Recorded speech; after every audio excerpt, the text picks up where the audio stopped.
que tiene que ver, lo voy a saludar a Andrés Cardenal. Hola, buen día. Andrés, ¿Cómo estás? un gusto de verte. Igualmente. ¿Cómo estás? Estamos hablando recién con Bernardo, algunas cuestiones que están relacionadas o están ceñidas con la actualidad, con lo que nos pasa a los argentinos, y dentro de las cosas que nos pasan, y siempre tenemos presente, es esta la cuestión de la economía, ¿no?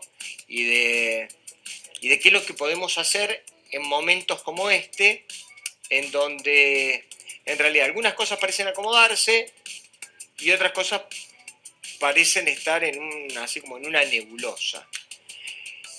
¿Qué puede hacer la gente hoy con su dinero si le sobra unos pesos? Mira, lo primero que tenés que saber es que no hay una inversión que sea la mejor para todo el mundo, sino que depende siempre del grado de tolerancia al riesgo que uno tenga, ¿no?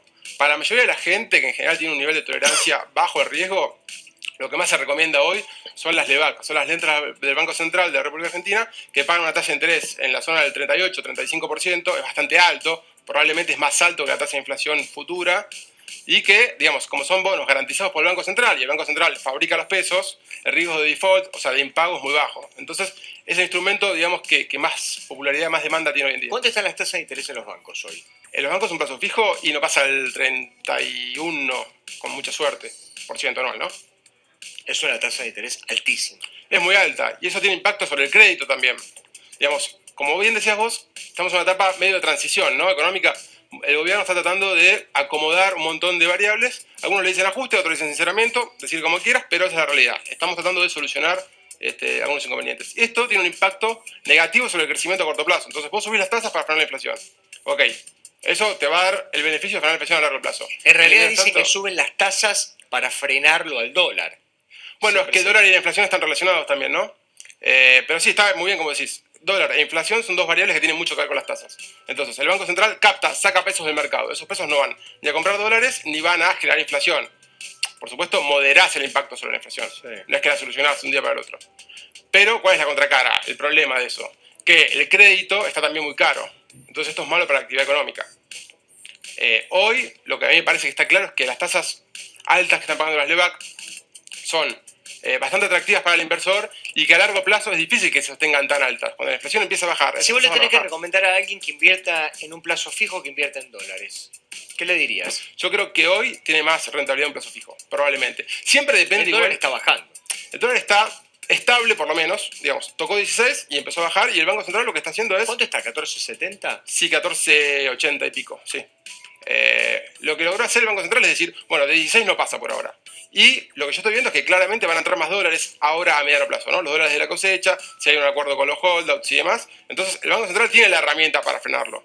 Yo no esperaría que pase... ¿Y vos dónde pensás que se estabiliza el precio del dólar? Es decir, ¿cuánto es lo que vale el dólar realmente en la Argentina?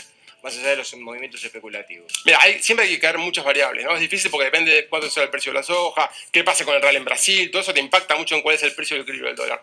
Hoy yo creo que un dólar de 15 es sostenible y es razonable. Si el gobierno argentino hace las cosas bien, la devaluación, o sea, el ritmo de aumento del dólar tendría que estar en línea con la inflación. Entonces, para fin de año yo esperaría que no esté mucho más arriba de 18, una cosa así. Fin de año. Eso es un montón. El ministro de Economía dijo que iba a estar, proyectó un dólar a 18 a fin de año. ¿Es un montón de devaluación, decís? No, es un montón o sea, es muy, me parece, qué sé yo, alto, no sé. Bueno, no. Es que lo que pasa es que estás en un país que tenés inflación en la zona del 30%. Entonces, si la ropa, la carne y el alquiler, todo sube 30%, es muy difícil que el dólar se quede planchado. Porque lo que tenés ahí es atraso cambiario. Ahí me contaron el otro día que en un shopping de acá están haciendo liquidaciones de jeans de 350 pesos. Que hay camisas en 150 pesos, que la gente se lo lleva de bolsa. Bueno, es que claro... Lo que digo es que, a ver, ¿cómo entendés vos un poco? A ver, me parece muy interesante la cuestión de las liquidaciones que no existen en la Argentina que empiecen a existir, por un lado. Pero por otro lado también hay ciertos y determinados rubros que da la sensación como que rompen esta cuestión de la inflación que nosotros tenemos. Bueno, es que con el tiempo lo que va pasando, si vos ves las ventas en los comercios minoristas, la verdad es que en los últimos meses vienen muy flojas, ¿no? Entonces, bueno, puedes seguir aumentando los precios hasta el infinito si no vendés. En algún momento, evidentemente se siente el impacto y esto va ajustando, te va frenando el aumento de precios. Ahora, esta es la parte fea del ajuste, ¿no? Lo que tiene que hacer el gobierno es frenar la inflación que tiene que ver con los problemas. Lo dijo Macri, lo asumió perfectamente. Dijo, la principal causa de la inflación no es la avaricia de los comerciantes, sino el déficit del gobierno financiado con emisión de pesos. Ese es el problema, digamos, de fondo. El fundamento que te está generando un problema inflacionario que viene ya de muchos años. Entonces vos tenés que arreglar eso. Mientras tanto, digamos, se puede discutir los márgenes de ganancia de los empresarios y demás, que eso se vaya ajustando un poquito a la baja con expectativas de caída de inflación puede ser favorable, pero no es la solución definitiva del problema, ¿no?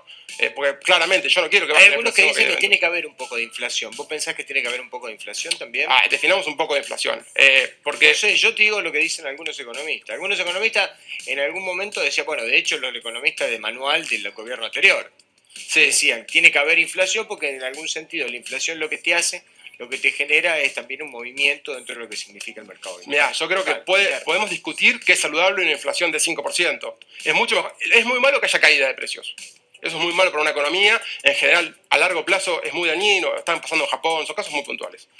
Pero, digamos, una inflación saludable es una inflación de 3, 5%. Si estás en un país emergente como Argentina, puedes hablar de 6, máximo 10%. Digamos, una inflación del 20 y pico es muy dañina para el desarrollo económico. Yo creo que no se sostiene el argumento de que ese tipo de inflación es bueno para el país. Porque ¿sabes lo que hace? No te permite planificar, no te permite ahorrar. Digamos, fíjate que durante los últimos años, ahora las tasas subieron, pero antes un plazo fijo pagaba menos que la inflación.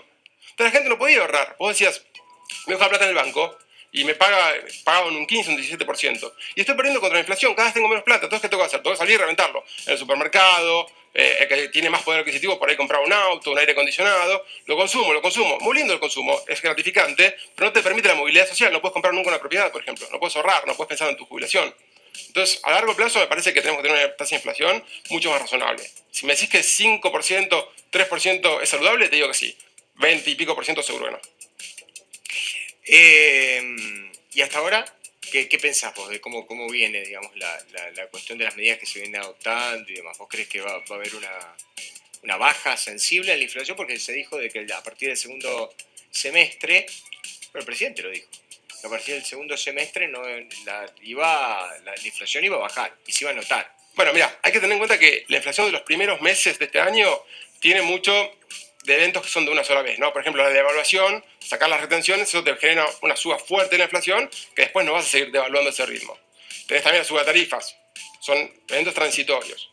Después, a mediano plazo, para que baje la inflación, digamos, lo que está haciendo el gobierno primero es decir, bueno, ok, en lugar de emitir pesos para financiar el déficit, voy a tratar de colocar deuda en dólares.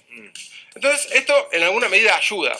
Ahora, la clave es reducir el déficit a largo plazo, si vos querés realmente bajar la inflación. Porque si no, digamos, vos no te puedes endeudar hasta el infinito, ¿no? Por un tiempo puede ser un parche transitorio para ir solucionando un problema. Ahora, el gobierno lo que está diciendo es la disminución del déficit va a ser moderada en el tiempo, transitoria. Es decir, en lugar de hacerlo todo el ajuste, ahora vamos a tratar de que la economía empiece a crecer y con eso vayamos reduciendo el déficit. Bueno, la caída de la inflación también va a ser gradual entonces. Yo espero que sí, que si el gobierno hace lo que dice que va a hacer, la inflación vaya bajando, pero vaya bajando en el tiempo. Si llegamos a fin de año con una inflación, no te digo la inflación acumulada. ¿Y cuándo va a empezar a haber créditos? Eso, digamos, no es que un día se abre la canilla de crédito, pero a medida que vos vas bajando la inflación y que vas, por ejemplo, solucionando el problema, fíjate una cosa, cuando hablamos de los HOTAs, o nos conviene o no nos conviene, si el gobierno argentino puede tomar plata afuera, significa que la plata interna puede ir a parar a las empresas, por ejemplo, puede ir a parar a los consumidores. Es decir, vos tenés plata depositada en tu banco hoy en pesos, ¿no? Hoy el banco dice, o le presto al gobierno argentino o le presto a una empresa. Si el gobierno argentino consigue plata afuera, el banco le puede prestar a una empresa. Yo creo que el problema de los holdouts no es un problema económico, yo creo que es un problema político. Definitivamente es un problema, desde mi punto de vista, y te voy a explicar por qué es un problema político. Pues yo creo que vos cuando tenés que pagar cierta y determinada... Yo entiendo de que las decisiones en una casa las termina tomando uno de los dos, no pueden tomar... En un matrimonio no pueden tomar los dos de la misma decisión, o los dos la decisión si están en desacuerdo. Lo que digo es que tiene que haber política de Estado.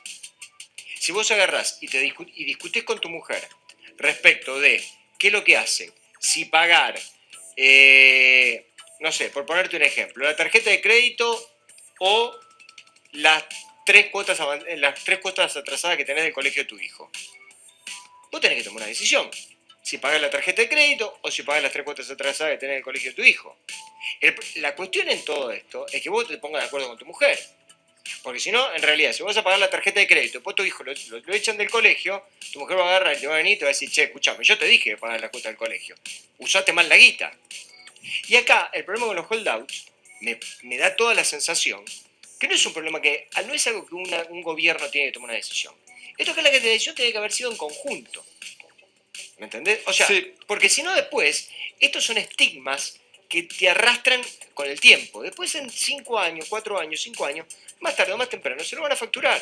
Sí, pero déjame decir algo. Digamos, Macri hizo campaña diciendo que iba a pagar a los holdouts, digamos, que iba a encontrar un acuerdo, y esto pasó por el Congreso. Digamos, muchos representantes de Frente Renovador y, digamos, representantes que antes formaban parte del kirchnerismo, si querés, los gobernadores, es decir, hay un acuerdo razonablemente amplio en la política argentina respecto de pagar. Digamos, cada uno tendrá sus matices, se propusieron modificaciones, ¿no? Límites al endeudamiento y demás, pero me parece que en ese sentido, digamos, tanto desde la propuesta de Macri en campaña y después el hecho de que esto pasó por el Senado y que se aprueba de esta manera, me parece que la cuestión política está, yo la veo bastante resuelta. No, digamos, no quita que se pueda discutir, que hay mejoras para hacer y que a lo mejor el acuerdo no será el ideal que todo el mundo quisiera, pero me parece que hay consenso en la política argentina de que es mejor este acuerdo a no tener acuerdo. Está bien, es una lectura que vos haces al respecto. A mí me hubiese gustado, en lo personal, de que esto fuera un tema en donde hubiera habido matices, pero que hubiera un consenso generalizado. Y no una cosa. Yo la verdad que no conté los votos en diputados, cuántos fueron, ni tampoco sé cómo van a estar los votos en el Senado. Pero lo que pasa es que vos ya tenés diputados que están diciendo, guarda que no haya corrido el abanélico. Es mucha guita la que hay en juego. A ver, sí, claro. ¿sabes? Vos, yo te lo digo a vos y a la gente por si no lo saben. ¿Sabes cuánto hay de honorarios de abogados? 250 millones más o menos, 30 250 millones. millones de qué? Dólares. De dólares. Sí, no cobran en pesos Sí, los abogados. por eso. Y sabés que, pero los abogados de los otros, ¿no? Sí, sí, claro. Los abogados, ¿y sabés quién los paga? Argentina. Pero ¿sabes? Solamente de abogados vos tenés 250 millones de dólares. 11.000 millones de dólares no te entran en esta habitación. No, claro, pero siempre que perdés Entonces, un juicio pagás los Te digo que es mucha legales. guita. Es mucha guita. Y aparte otra cosa te digo, Sí. que me parece, por lo menos para analizar. ¿Cuántas son las reservas de hoy de la República Argentina? No llegan a 30.000 millones. 29 No llegan a 30.000 millones. ¿Vos te imaginás a Japón pagando una deuda con la mitad de las reservas? No se paga con reservas, ¿eh? No se paga con reservas. No se paga con reservas. Esto es muy importante ¿De dónde tenerlo en salen cuenta. los 11.000 millones de dólares? De los bonos que el gobierno va a colocar. Sí, pero los bonos ¿a cuántos años son? Depende de qué plazo quiera emitir. Son Todavía a no está 3 años definido. los bonos. No. Probablemente No son sea a un promedio 30 de 10. años. No, No, son a probablemente 30 sea un años, promedio de boludo. 10. Seguramente, yo me imagino, todavía no está definido eso. Pero yo me imagino Sí. que serán, digamos, va a haber a 5, a 10 y a 20. A lo ¿Y de mejor. dónde sale la plata para pagar los bonos? Del mercado. No sale de las reservas. No sale de... Argentina no toca reservas para esto. Las reservas no van a cambiar con esto. Es importante tenerlo en cuenta. Perdóname, vos lo que me estás diciendo es que nosotros vamos a pagar una deuda con plata que no es nuestra. Con plata que A ver, nosotros tenemos una deuda con los holdouts. Explícamelo porque Sí. me parece que si no estaríamos Sí. discutiendo nada. Sí, Si la sí. plata no la ponemos nosotros, no estaríamos discutiendo de él. Es que nosotros hoy tenemos una deuda con los holdouts, ¿no? Sí. Que pagan un interés alto. Lo que vamos a hacer es colocar bonos en el mercado. Sí. Los famosos 11.000 millones de dólares de que se habla. Sí. No salen de las reservas. Pero los bonos que Salen del mercado. Pero los bonos colocamos son- nosotros. Sí, pero los bonos Sí. son papeles que tienen un respaldo de plata y la plata es la que tenemos. No, tiene un respaldo que es el crédito argentino. Sí, no están garantizados por reservas. Pero no importa. Lo que sí, No a ver. importa por quién esté garantizada la plata, la tenés que poner vos para rescatar el bono del mercado. No, la ponen los bonistas. Vos conseguís plata fresca y lo usás para cancelar esa deuda que tenés con los holdouts hoy. Sí. Pero ¿cuál es la diferencia? Si vos pensás que los holdouts le vas a pagar, vos me decís, bueno, tarde o temprano les vamos a pagar. Bueno, esa deuda que tenés hoy corre intereses muy altos. Porque hay costas legales, un montón de La cosas. plata que Muy- conseguís tiene menos intereses. Exacto, tiene menos intereses. Entonces Sí. los conseguís en el mercado, pagás menos interés por esa deuda y cancelás. Las reservas no se tocaron, van a quedar exactamente igual. Está bien, no importa, pero si vos... A ver, lo que estoy tratando de significar es esto para que no nos perdamos en la discusión Sí. y que tampoco se pierda la gente. No importa si las reservas las tocas o no. La guita la tenés que pedir en otro lado. Que vos Sí. no toques la plata de acá no significa que vos no tengas que pedir la misma plata en otro lugar. Lo que digo es que significativamente vos lo que estás pidiendo, no importa que no toques la reserva, es la mitad de la guita que vos tenés en reserva para pagarle a 4 tipos. Sí, yo te voy a hacer otra cuenta. ¿Cuántas reservas tenía Argentina antes del cepo? 50.000. Cayeron de 50.000, llegamos a tener casi 26.000. Porque, como no teníamos crédito, tuvimos que poner el cepo cambiario y todo el mundo sacaba dólares y nadie metía un dólar en un país donde no te dejan sacarlo, digamos. Es verdad. Entonces, hay que tratar de pensarlo, ¿sabes qué? tratar de verlo lo más integralmente posible, no pelearse en la cosa chiquita, porque es cierto, los Jotas ganamos un montón de plata. A mí me parece justo. Que 11.000 palos verdes no son cosas chiquitas. Pero tenés que pensar en qué es mejor para la Argentina. Vos cuando necesitas porque esto, a ver, esto es una solución a un problema, ¿eh? Esto no es que te vas de vacaciones. Si vos necesitas un remedio, vas a la farmacia, decís, bueno, ok, ¿me conviene o no me conviene pagarlo a este precio? Si el farmacéutico ganó mucha plata, ponete a bronca. Pero esa no es la decisión fundamental. Es si vos te conviene o no te conviene comprar el remedio. Vos tenés que pensar en si te conviene o no solucionar este problema a este costo. Que no es agradable y no es lindo. No es lindo comprar un remedio. Ya sabemos que no es lindo. Pero ¿cuál es la alternativa? La alternativa me parece a mí que es peor. Y creo que todo el mundo entiende, o la mayoría de la gente entiende hoy, que es peor no resolverlo. Porque esa deuda paga intereses. Y si algún día lo pensás resolver, te va a salir más caro. Los abogados, los intereses acumulados de los bonos, todo un montón de complicaciones. Y además, mientras más tarde lo resolvés, menos crédito tenés mientras tanto. Yo lo que digo es lo siguiente. Yo te entiendo lo que vos decís, ¿eh? Y los entiendo a todos. A todos los entiendo, los que dicen que hay que garpar y qué sé yo, y que... Yo los entiendo. Pero ¿sabes cuál es? Yo lo quisiera ver a ustedes. Si vienen y les dicen un día, ¿sabes qué? Vos me debías 4 tornillos y 2 bulones y ahora me debes un auto entero. Y me decís, pero pará, si yo te debía 4 tornillos y 2 bulones y no tenía trabajo, ¿cómo venís a cobrar ahora un auto? Pero lo que pasa es que son los intereses, macho. ¿Cuánto debíamos nosotros? ¿Cuánto le debíamos concretamente a los holdouts? ¿Y cuánto es lo que tenemos que pagar? ¿Cuánto fue la reestructuración con el 93% de los bonistas? ¿Y cuánto es la reestructuración con el 7%? ¿Cuánto le pagamos al 93% y cuánto le pagamos al 7%? Entonces, cuando vos ves, es usurario. Y si vos, en realidad, como un país soberano que sos, le haces el juego a un grupo de tipos que a través de la usura lo que intentan es, sin importarle nada, si vos haces escuela, no haces escuela, si haces obras o no las haces, cobrarte a cualquier costo en los tribunales de Estados Unidos.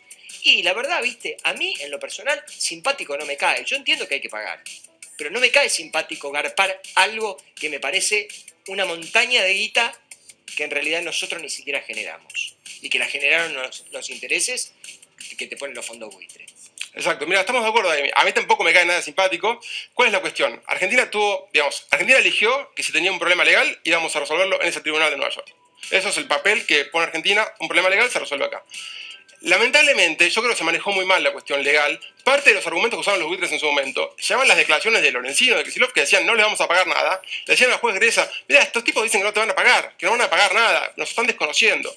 Yo creo que se hizo mucha política interna con esto y se descuidó, se jugó para la tribuna en lugar de jugar para el resultado. Entonces, en lugar de negociar, de buscar una solución que no fuera tan cara para Argentina, ya hasta el final, con un fallo en contra, con un fallo tremendo, carísimo, que además te impide pagarle a otros bonistas, perdiste por goleada. Y ahora tenés que ver cómo solucionas ese problema, que es que ya tenés ese resultado puesto. El camino legal lo perdiste por goleada y ya no hay más instancias de apelación. La Cámara de Apelaciones de Nueva York. Sí. El último fallo de la Cámara de Apelaciones de Nueva York. ¿No dijo que no había que modificar la situación?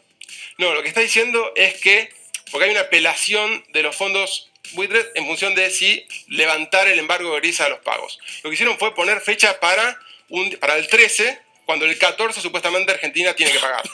Esto es un poco incómodo, pero en teoría, no debería modificar demasiado la cosa, porque, lo que se está viendo es que se está llegando a un acuerdo. Y te digo más, recién hablábamos de lo de Obama, por ejemplo. Vos fíjate que hay acreedores que no están entrando en este acuerdo. Los que quedan afuera, que están viendo que el gobierno de Estados Unidos dice que está a favor de Argentina y que el gobierno de Estados Unidos dice que está interesado en que Argentina solucione su problema. Si vos te quedaste afuera, estás diciendo, che, cambió el viento, guarda. Pues si yo no me pongo a negociar bien, hoy, no está visto Argentina como un país no pagador amigo de Chávez. Argentina está visto como un país con buena voluntad de pago y amigo de Obama. Es diferente. Es diferente en términos de cuánto puedes negociar vos. Por eso, porque ¿cuál es el miedo? Los holders podrían decir, no me pagaste el 14, entonces tiro abajo el acuerdo.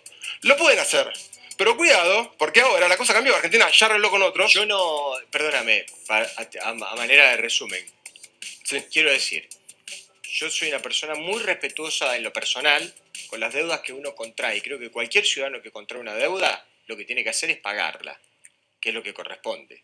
Me parece bárbaro. La cuestión en todo esto, a mí me parece que lo que debió haber habido en esto, por una vez, es que tenemos que haber tratado de ponernos de acuerdo.